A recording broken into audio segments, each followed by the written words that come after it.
গাজীপুরের কাশিমপুরে সংবাদ সংগ্রহে যাওয়ার পথে দুই সাংবাদিকের উপর সশস্ত্র হামলা ও ছিনতাইয়ের ঘটনা ঘটেছে। বিস্তারিত থাকছে এসকে শুভর প্রতিবেদনে। হামলার সময় দুর্বৃত্তরা তাদের সঙ্গে থাকা দুইটি mobile phone, camera, press ID card সহ নগদ টাকা সরঞ্জাম ছিনিয়ে নিয়ে যায়।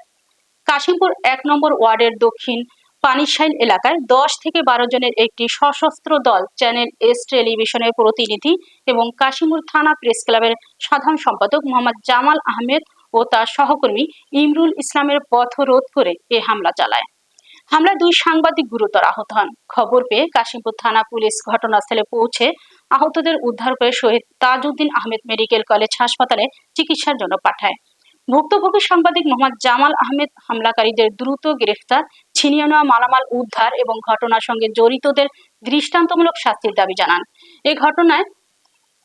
এ বিষয়ে কাশিমপুর থানার ওসি মোহাম্মদ মোল্লা খালিদ বলেন, ঘটনায় একটি মামলা দায়ের করা হয়েছে। জড়িতদের শনাক্ত করে দ্রুত আইনের আওতায় আনা হবে। তোমার বাসা কোথায়?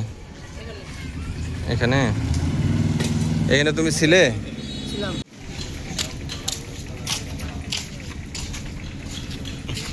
ওরা কোথাকার এটা তো আমরা দেখিনি, মানে মারছে এটা দেখছেন তো? এমনি তো ওরা মাইরে চলে গেছে সঙ্গে সঙ্গে। কয়জনে মারছে আনুমানিক? 20-25 দিন হবে। ছিলাম অনেক লোকজন, তো হঠাৎ করে দেখলাম যে জায়গায় ঝগড়াঝাটির একটা অবস্থা, ওই তারা মারামারি করতেছে। তো আইসা থামাইলাম যে কি জন্য কে কারে মারতেছে আমরা কেউ চিনলাম না, জানলাম না।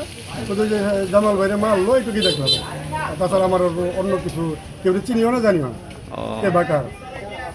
আচ্ছা, ঠিক আছে, ঠিক আছে। বর্তমানে আমি বলতে চাই, আমরা সাংবাদিক, আমরা যে সত্য বস্তুনিষ্ঠ সংবাদ সংগ্রহ করে থাকি, আমাদের সাংবাদিকদের নিরাপত্তা নাই। সরকারের কাছে সর্বপ্রথমে আকুল আবেদন করবো যে সাংবাদিকদের নিরাপত্তা দেওয়ার জন্য যে সরকার তো জোরালো পদক্ষেপ নেয়। আমি সাংবাদিক হিসাবে আমার বাড়ি কাশিমপুর ১ নং ওয়ার্ড ফ্লাশ হাউজিংয়ে যে আমি জরিপ অফিস আছে, সেখানে আমি তথ্য সংগ্রহে আসি এবং তথ্য সংগ্রহ করে ভিতর থেকে আমি বেরিয়ে আসার পর মোটরসাইকেলের একটা চার দোকানে বসে চা খেয়ে বেরিয়ে একজন মোটরসাইকেল এখানে যাই। অতর্কিত ২০ হইতে ২৫ জন হাতে হকি স্টিক নিয়ে আমার উপরে হামলা চালায় এবং বিভিন্ন জায়গায় আঘাত করে এবং আমার হাতে থাকা 2টা ফোন কেড়ে নিয়ে যায়, একটা ক্যামেরা ছিল সেটাও কেড়ে নিয়ে যায়, একটা ব্যাগও নিয়ে যায়। আসলে এটা হয়েছে গিয়ে গত 2 দিন আগে আমি একটা তথ্য